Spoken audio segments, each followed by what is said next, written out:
Hello everyone, welcome to physics Siddhant. तो इस video में हम लोग सॉल्व करने जा रहे हैं इरोडोव का प्रॉब्लम नंबर 1.108। क्वेश्चन में बोला गया है a small body is placed on the top of the smooth sphere of radius R. तो एक स्फीयर है हमारे पास में जिसकी रेडियस कितनी है आर, और इसके टॉप में, बिल्कुल टॉप में एक हम लोग एक बॉडी को रखते हैं, स्मॉल बॉडी है, पॉइंट मास की तरह हम लोग बिहेव करेंगे इसको, है ना। और ये कैसा है, पूरा का पूरा फ्रिक्शनलेस होगा क्योंकि स्मूथ स्फीयर बोल रखा है ना। स्टार्टिंग में इसको इस तरह से रखा जाता है। Then the sphere is imparted a constant acceleration omega naught in the horizontal direction and the body begins sliding down. तो अब क्या होता है, हम लोगों ने इसको इम्पार्ट कर दिया। मैं सपोज इस डायरेक्शन तो नहीं बोला गया है, बस हॉरिजॉन्टल बोला गया, तो मैं इसको पीछे की तरफ मान रहा हूँ ताकि ये जो बॉडी है वो आगे की तरफ स्लाइड हो। ठीक है, देखने में अच्छा लगेगा, है ना। अगर इसको उल्टे डायरेक्शन में, और ये आगे की तरफ क्यों स्लाइड हो रही है वो थोड़ी देर में तुमको पता चल जाएगा, है ना, थोड़ी देर में पता चल जाएगा। अच्छा, तो इसको हमने जो स्फीयर है इसको हमने पीछे की तरफ एक्सेलरेशन प्रोवाइड कर दिया ओमेगा नॉट, और ये स्लाइडिंग इसकी स्टार्ट हो गई, इस बॉडी की स्लाइडिंग स्टार्ट हो गई। चलो अच्छी बात है। हमें बताना है velocity of the body relative to the sphere at the moment of break of.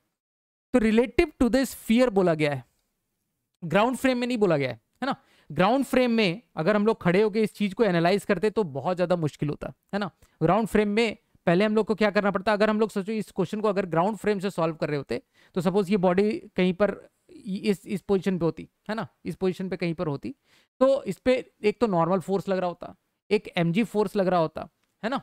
और इसका एनालिसिस करके हम इसकी वेलोसिटी कहीं निकाल भी दिए होते, कहीं हम लोगों ने वेलोसिटी इसकी निकाल भी दी होती, हमें फिर इसकी भी वेलोसिटी निकालनी पड़ती, है ना, स्फीयर की भी वेलोसिटी निकालनी पड़ती, फिर वेलोसिटी ऑफ द बॉडी करना पड़ता minus velocity of the sphere करना पड़ता, और बहुत कॉम्प्लेक्स हो जाता चीज, बहुत ज्यादा कॉम्प्लेक्स हो जाता। अगर हम लोग इसी चीज को कहां से बैठ के करें, अगर हम लोग इसी चीज को स्फीयर में बैठ जाएं, एक हमारा ऑब्जर्वर हम लोग स्फीयर में खड़ा कर दें और बोले देखो तुमको क्या दिख रहा है, तो वो बोलेगा कि मुझे तो बस ये दिख रहा है, क्योंकि जैसे ही ऑब्जर्वर हमने स्फीयर में खड़ा कर दिया तो बाकी पूरा का पूरा स्फीयर उसके रेस्पेक्ट में रेस्ट में आ गया, है ना। उसको क्या दिखेगा, ये जो एक्सेलरेशन है ये इस पे लग जाएगा, है ना, m omega not pseudo force लग जाएगा इस तरह से।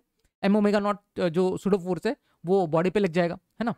तो इस बॉडी पे उसको कौन कौन सा फोर्स दिख रहा होगा, m ओमेगा नॉट दिख रहा होगा, नीचे की तरफ mg दिख रहा होगा, ऊपर की तरफ नॉर्मल दिख रहा होगा, बस इतना ही फोर्स दिख रहा होगा।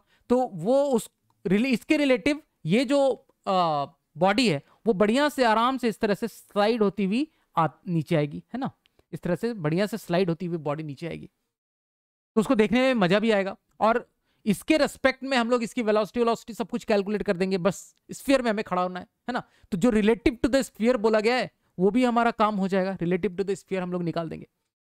और यहां तक कि मैं तो बोलता हूं कि जो सेकंड बी पार्ट में पूछा गया है ना, बी पार्ट या ए पार्ट दोनों के लिए हमें वर्क एनर्जी भी लगाना पड़ेगा, तो सारा का सारा काम हम लोग कर देंगे स्फीयर के फ्रेम में, है ना, उस स्फीयर के फ्रेम में करेंगे। और हमारे पास सूडो फोर्स होते हुए भी हम लोग वर्क एनर्जी लगा सकते हैं।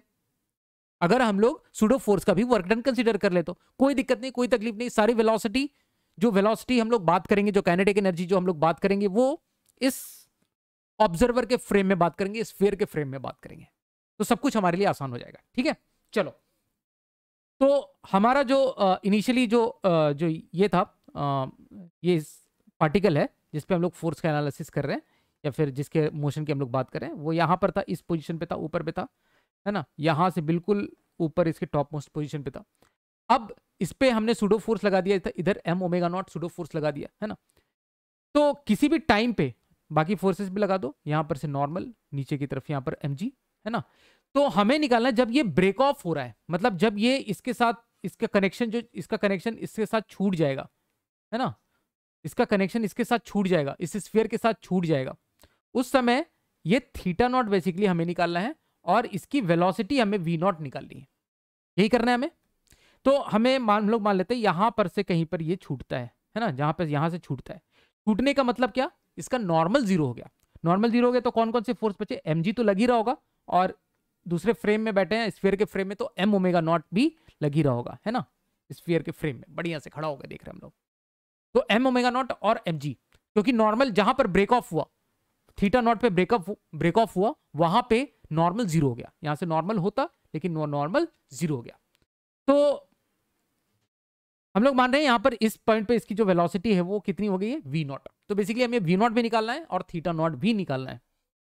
चलो तो हम लोग क्या करेंगे, यहां से यहां तक क्या कर सकते हैं हम लोग, एक तो यहां पर हम लोग जो सेंट्रीपिटल कंडीशन है वो लगा सकते हैं, है ना। तो जो रेडियल डायरेक्शन में या नॉर्मल डायरेक्शन में, नॉर्मल वाले डायरेक्शन में कौन कौन से फोर्सेस लग रहे हैं वो देख लेते हैं। ये थीटा नॉट है तो देखो ये भी थीटा नॉट होगा, है ना, ये थीटा नॉट होगा। और अगर ये थीटा नॉट है तो अगर मैं इसको लाइन को एक्सटेंड करूं और यहां से वर्टिकल लाइन यहां से डालूं तो ये थीटा नॉट है, तो यहां पर ये भी थीटा नॉट है, तो ये वाला जो है this is 90 minus theta naught. ठीक है, तो अलोंग द रेडियल डायरेक्शन बोलो या अलोंग द नॉर्मल डायरेक्शन जो है हम लोग इक्वेशन लिख रहे हैं, देखो mg का cos थीटा नॉट, mg का cos थीटा वाला component, cos theta not component ये वाला डायरेक्शन में, m ओमेगा नॉट का sin theta not minus m omega not का sin थीटा नॉट इसके बराबर होगा m v square v not square by r, इसके बराबर हो जाएगा। तो यहां से एक काम करता हूं मैं, m m m ये उड़ा देता हूं मैं यहां से, तो v स्क्वायर बाई r की वैल्यू बेसिकली इतनी आ गई, है ना।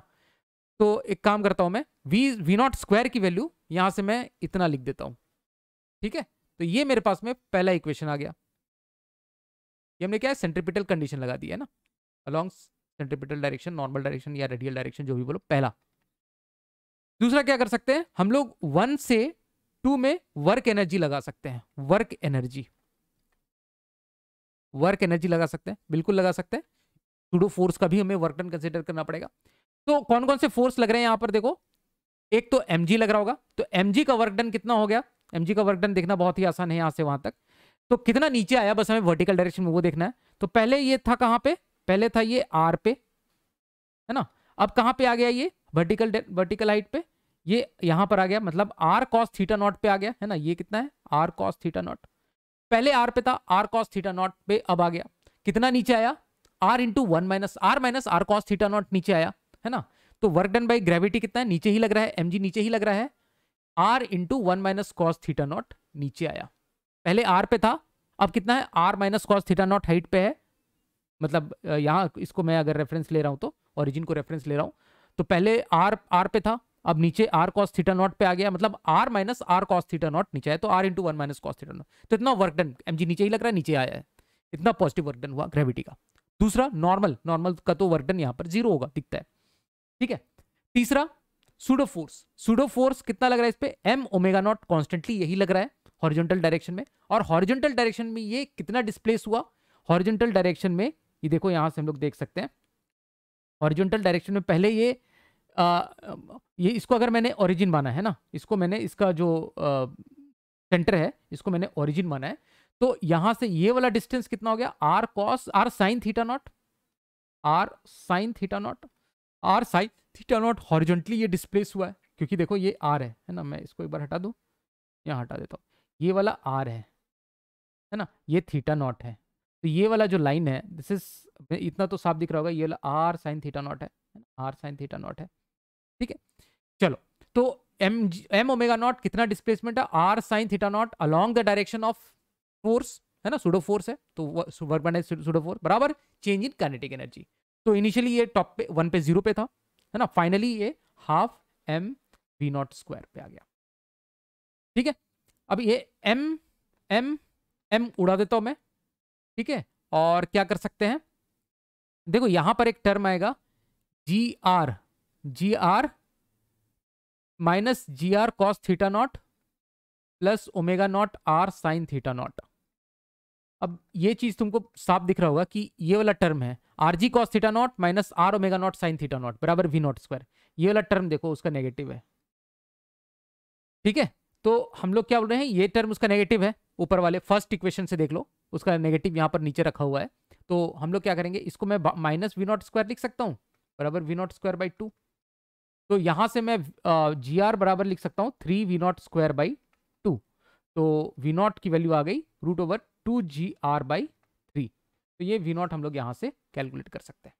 तो वी नॉट आ गया, तो अब वी नॉट आ गया तो इसकी वैल्यू यहाँ पर पुट कर दो, है ना, वी नॉट की वैल्यू कहीं भी पुट कर दो, यहाँ पर वी नॉट स्क्वायर की वैल्यू पुट कर दो ये वाले फर्स्ट इक्वेशन में, तो तुम यहाँ से ट्रिग्नोमेट्री सॉल्व करोगे, है ना। बाकी वी नॉट स्क्वायर की वैल्यू आ गई, देखो यहाँ से सॉल्व करेंगे तो R g cos theta not minus R omega not sine theta not बराबर वी नॉट स्क्वायर की वैल्यू आ गई 2GR/3।